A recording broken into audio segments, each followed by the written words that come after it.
What's up, guys? My name's Tyler. Welcome to another edition of Lawn Review. Today I'm torturing myself. Painting a shed.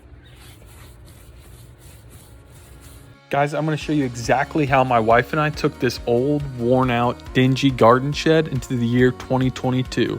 I'm going to walk you step by step through how my wife and I chose the paint color, prepped the surface, and ultimately revamped this bad boy.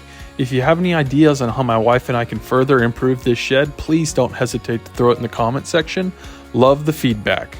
As always, please subscribe, like, and check out our website, thelawnreview.com. So we decided on this dark color because we're planning on planting a whole bunch of bushes along this side over here. And then also we're gonna have a nice rose vine growing up the front of it. Here, I'll show you.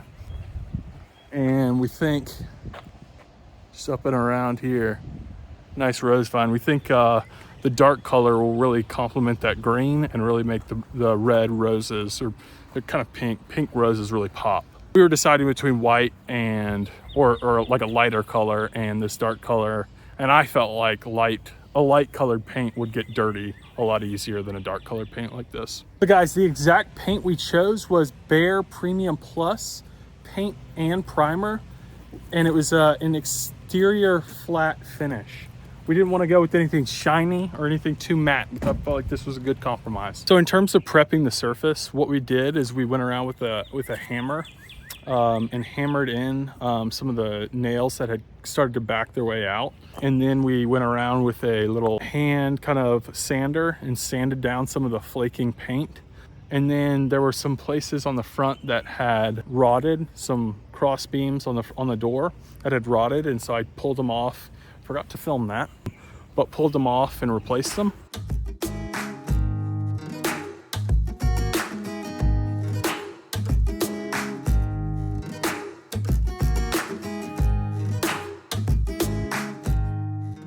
Yeah, once that was done, once we had all that kind of prepped, it's a shed. I'm not spending a ton of time on it, but it's a shed. So we wanted to somewhat make it a little more watertight.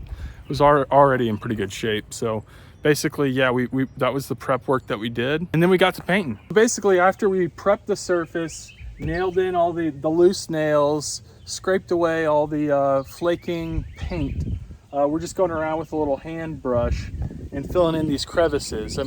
It's a shed, it's not the Taj Mahal, so you can basically just slather it in there.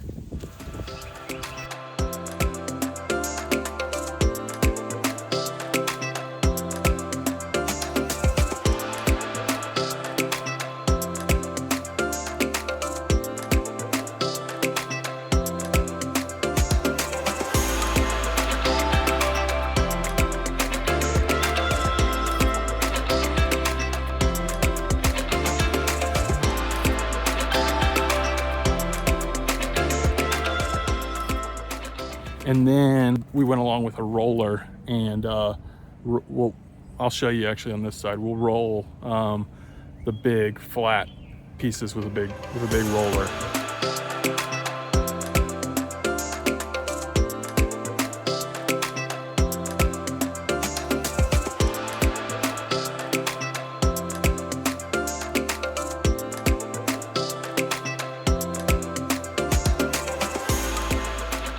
Super easy job. It took us about 2 hours to do. Incredibly fast for us. When I started this job, I thought it was going to take 3 or 4, but once you did all the prep work and started painting through those crevices, it flew by once you got one of these big rollers. Guys, thanks so much for checking out this week's video. Make sure you like and subscribe to our YouTube channel. Follow along the process as we revamp our garden shed. And again, always check out thelawnreview.com. That's where you're going to find an in-depth, detailed how-to guide on how we actually did this process, the step-by-step guide on what you need to buy and how to prep. So check it out there.